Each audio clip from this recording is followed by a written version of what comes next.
नमस्कार दर्शक बंधु मु दिव्य आपण मानक स्वागत जनाऊँगी सुभद्रा योजनार आउ गोटे नुआ अपडेट को। तेबे यही संगे संगे सुभद्रा योजनार एक नुआ अपडेट टी आसी पहुँची जहाँ किसी उपमुख्यमंत्री प्रभाती परिड़ा यही सुभद्रा योजना संपर्क में एक नुआ अपडेट टी देइचंती जे सुभद्रा योजनार चतुर्थ पर्याय टंकाटी आगामी जनवरी 31 तारिख में मिलिबो। तेबे जनवरी 30 तारिख एवं 29 तारिख रे आपण मानकु एही दुईटी गुरुत्वपूर्ण काम करिया पई पड़िबो। तेबे वर्तमान नुआ अपडेट अनुसार सुभद्रा योजनार चतुर्थ पर्याय टंका को नहीं बहुत बड़ घोषणा होईची। तेबे जनवरी 29 एवं जनवरी 30 तारिख रे आपणको हाथ में मात्र 2 दिन समय अच्छी। तेबे आपण माने जदि सुभद्रा योजनार टंका ए जाबत पाई नाहंती तेबे आपण मानकु एही दुईटी गुरुत्वपूर्ण काम करिया पई निश्चित भाव में पड़िबो।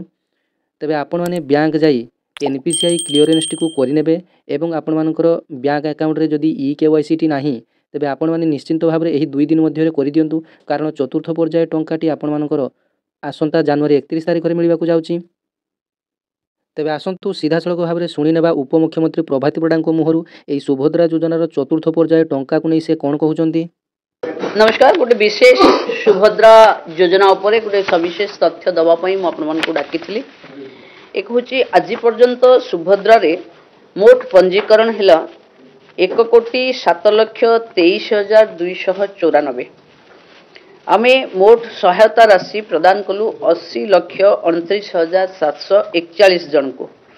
किंतु एनपीसीआई फेल्ड केसेस एपर्यंत भी 3,31,188 जन अछंती जो माने प्रकृत हिताधिकारी से पुणी थरे सुभद्रा हिताधिकारी भावे बा चतुर्थ पर्याय दबा पूर्व आमे तांकु शेष सुजोग दबा पई चाहूचु। काली बैंकर्स मानक सहित आमर डिपार्टमेंट रो सेक्रेटरी डायरेक्टर सुभद्रा टीम समस्त सहित कथा हेचु। बैंक जनवरी 29 और 30 तारीख रे ए 2 दिन स्पेशली सुभद्रा एनपीसीआई फेल्योर मानकर ड्राइव प्रोग्राम हाथ को नेबे।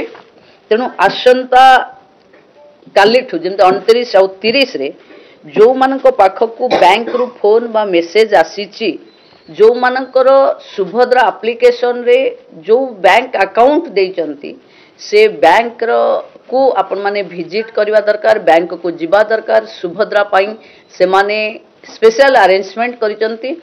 एनपीसीआई फेल्योर को आमे एक्टिवेट कले ही सरकार जो शेष हिताधिकारी पाके पहुंचीबार जो टार्गेट रखी से आमे सफल हबु। तेणु मोर विशेष अनुरोध जो माने ई केवाईसी एबे भी 1,55,158 जन करि पारि नाहंती।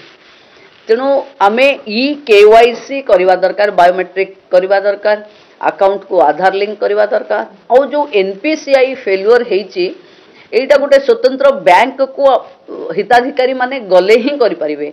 तेणु समस्त बैंक 29-30 2 दिन सुभद्रा हिताधिकारी मानकर एनपीसीआई को एक्टिवेट करवा पाई कि उपस्थित रहिबे। तेणु मोर निवेदन जो माने सुभद्रा हिताधिकारी जो माने अप्लाई करचंती, जो माने भाबुचंती ए पर्यंत सरकार तांको काहेकि सुभद्रा देई नाहंती बोली से माने तांको बैंक को अकाउंट जो बैंक रे अच्छी से बैंक अकाउंट माने से बैंक ब्रांच को जीवा कथा, बैंक शाखा को जीवा कथा एवं एनपीसीआई क्लियर करिदेले चतुर्थ पर्याय रे समस्ते सुभद्रा टंका पाइबा पई योग्य विवेचित हेबे।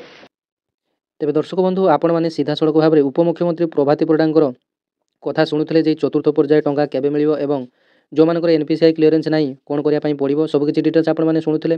तेबे सुभद्रा योजना रे बहुत किछि एबे भी प्रॉब्लम रहिछि जेमिति कि जो मानकर रिजेक्ट होइतिला सेमानको प्रॉब्लम रो समाधान ए पर्यंत होई नाही एवं जो मानकर अंडर प्रोसेस थिला सेमानकर मध्ये सेही सेम प्रॉब्लम मध्ये एबे पर्यंत रहिछि। तेबे से प्रॉब्लम गुडी को आपण मानकर केबे ठीक हबो तेबे ताहा साधारण रे प्रश्न अछि। तेबे सरकार कहउचंती जे सुभद्रा योजना आवेदन संपर्कित जेकोसी प्रॉब्लम थिले आपण माने अभियोग साइट रे अभियोग दाखल करंतु। तेबे आपण माने अभियोग दाखल कले मध्ये कोनोसी प्रोग्रेस हो नाही एवं अभियोग रो कोनोसी फलाफल ही मिलु नाही। तेबे वर्तमान बहुत जन आवेदनकारी अंडर प्रोसेस अछि एवं रिजेक्ट जो थिला सेमानकर वेरीफाई परे आउ किछि प्रोग्रेस मध्ये देखा जाउ नाही। तेबे एही चतुर्थ पर्याय रे टंका सेमानकु मिलिबो कि नाही ତେବେ ସେମାନେ ମଧ୍ୟ ବ୍ୟସ୍ତ ହେଉଛନ୍ତି ଯେହେତୁ ପ୍ରଥମ ପର୍ଯ୍ୟାୟ, ଦ୍ୱିତୀୟ ପର୍ଯ୍ୟାୟ, ତୃତୀୟ ପର୍ଯ୍ୟାୟରେ ଟଙ୍କା ସେମାନଙ୍କ ପରେ ଆପ୍ଲାଏ କରି ବହୁତ ଜଣ ପାଇଗଲେଣି, କିନ୍ତୁ ଏମାନେ ସୁଭଦ୍ରା ଯୋଜନା ଆବେଦନ ଠାରୁ ପ୍ରଥମ ଦିନରୁ ଆବେଦନ କରି ମଧ୍ୟ ଟଙ୍କା ପାଇନାହାନ୍ତି। ତେବେ ବ୍ୟସ୍ତ ହେବା ସ୍ୱାଭାବିକ। ତେବେ ସୁଭଦ୍ରା ଯୋଜନାର ଆଗାମୀ ଚତୁର୍ଥ ପର୍ଯ୍ୟାୟ ଟଙ୍କା ଜାନୁଆରୀ 31 ତାରିଖରେ ଘୋଷଣା ହେବା ପରେ ସମସ୍ତଙ୍କ ମନରେ ଏକ ପ୍ରକାର ଖୁସି କହିଲେ ନ ସରେ। ତେବେ ଏହି ପରିସ୍ଥିତିରେ ସେମାନଙ୍କୁ ଟଙ୍କା ମିଳିବ କି ନା ନାହିଁ ତାହା ମଧ୍ୟ ଦ୍ୱନ୍ଦ୍ୱ। ତେବେ ଏହି ଚତୁର୍ଥ ପର୍ଯ୍ୟାୟରେ 20 ଲକ୍ଷରୁ 25 ଲକ୍ଷ ପର୍ଯ୍ୟନ୍ତ ମହିଳା ଏହି ଚତୁର୍ଥ ପର୍ଯ୍ୟାୟରେ ଟଙ୍କା ପାଇବେ। ତେବେ ଦେଖନ୍ତୁ, ଆସନ୍ତାକାଲି 29 ଏବଂ ପରଦିନ 30 ତାରିଖ ଦିନ ବ୍ୟାଙ୍କଗୁଡ଼ିକ ସ୍ୱତନ୍ତ୍ର ଭାବେ ସୁଭଦ୍ରା ଆବେଦନକାରୀଙ୍କର NPCI କ୍ଲିୟର ନେଇ କାର୍ଯ୍ୟ କରିବେ। ଯାହା କିଛି ସୂଚନା ଦେଇଛନ୍ତି, ପ୍ରତ୍ୟେକ ବ୍ୟାଙ୍କ ଆପଣମାନଙ୍କର ଯେଉଁ ବ୍ୟାଙ୍କରେ ଖାତା ଅଛି, ତେବେ ଆପଣମାନଙ୍କ ପାଇଁ 2 ଦିନ କେବଳ ବ୍ୟାଙ୍କ କର୍ମଚାରୀମାନେ ଆପଣମାନଙ୍କର NPCI କ୍ଲିୟରେନ୍ସ ପ୍ରତି ଧ୍ୟାନ ଦେବେ। ତେବେ ରାଜ୍ୟରେ ବର୍ତ୍ତମାନ ସୁଦ୍ଧା ସୁଭଦ୍ରା ଯୋଜନାରେ 1,07,23,249 ଜଣ ମହିଳା ଆବେଦନ କଲେଣି। ସେମାନଙ୍କ ମଧ୍ୟରୁ 80,29,741 ଜଣଙ୍କୁ ସହାୟତା ରାଶି ପ୍ରଦାନ କରାଯାଇଛି ଏବଂ 3,31,188 ଜଣଙ୍କୁ NPCI ଫେଲ୍ ହୋଇଛି। ତେବେ ଦେଖନ୍ତୁ, 3,31,188 ଜଣଙ୍କର ବର୍ତ୍ତମାନ ସୁଦ୍ଧା NPCI କ୍ଲିୟରେନ୍ସ ନାହିଁ। ଚତୁର୍ଥ ପର୍ଯ୍ୟାୟ ପୂର୍ବରୁ ସୁଭଦ୍ରା ହିତାଧିକାରୀଙ୍କୁ ମିଳିବ ଶେଷ ସୁଯୋଗ। ତେବେ ଆପଣମାନେ ଯଦି NPCI କ୍ଲିୟରେନ୍ସ କରିନାହାନ୍ତି କିମ୍ବା ଯେକୌଣସି ପ୍ରୋବ୍ଲେମ୍ ଅଛି, ତେବେ ଆପଣ ଏହି 31 ତାରିଖ ସୁଦ୍ଧା ଆପଣମାନେ କରିନିଅନ୍ତୁ। ତେବେ ଦର୍ଶକ ବନ୍ଧୁ, ଭିଡ଼ିଓଟି ଯଦି ଆପଣମାନଙ୍କୁ ହେଲ୍ପଫୁଲ୍ ଏବଂ ଜେନ୍ୟୁନ୍ ଲାଗିବ, ଚ୍ୟାନେଲଟିକୁ ନିଶ୍ଚିତ ଭାବରେ ସବସ୍କ୍ରାଇବ୍ କରିନେବେ। ପାଖରେ ଥିବା ଘଣ୍ଟି ଚିହ୍ନଟିକୁ ଦବାଇ ଅଲ୍ ନୋଟିଫିକେସନରେ ସେଟ୍ କରିଦେବେ, ଯାହାଫଳରେ ଆପଣମାନଙ୍କ ପାଇଁ ଆସୁଥିବା ପ୍ରତ୍ୟେକ ଯୋଜନାର ଅପଡେଟ୍ ଏହି ଚ୍ୟାନେଲ ମାଧ୍ୟମରେ ପାଇପାରିବେ।